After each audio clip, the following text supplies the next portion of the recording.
Sa akin po, ma'am, kailangan talaga po yun na kailangan natin, kasi dati naman ang mga kababayan, sabi nila ng mga kalakayan, doon ka lang sa loob ng bahay. Magantay ka kung kailan kita bibigyan. Ayun yung na-experience ko po na hindi dapat. Kailangan tumulong ka rin, bigyan kang halaga ng asawa mo na ito, kailangan kumilos, kailangan ko ano yun ang asawa ko na hindi ko mamanduhan. Ayun yung naano ko po, na-experience ko, nag-training ako na yung decision niya, kailangan mong baluktutin. Yung adyon ka lang, wag kang aalis. Pero kailangan po talagang magbukas tayo sa isip natin, tayo mga kababayan, na meron ka rin isang salita rin na paghahalagahan nila, na magiging respeto nila bilang isa kang babae.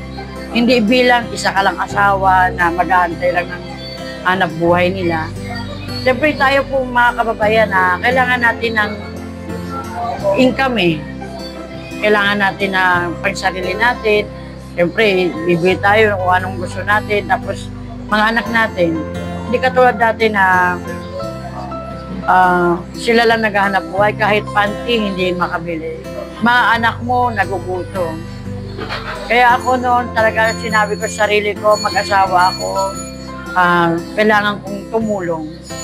Kaya kong mando. Hindi man sabi natin mando. Gusto ko yung lahat ng pag-uusapan namin, doon lang kami, maghati-hati kami ng ano. Walang boss, walang ano. Kailangan pantay-pantay. Sa akin, ma'am, ang tawag dito, ipakita mo sa, ang babae kasi at ang lalaki, magkaiba lang yun ang kasarian, pero parehas lang yun ang kakayahan. Kaya dapat ipakita mo na,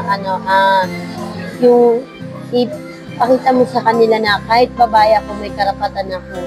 Saka, binigyan nga tayo ng sarili nating kaisipan para magsariling isip ka at dapat ipaunawa mo rin sa asawa mo na dapat minsan intindihin mo rin ako para iintindihin din kita.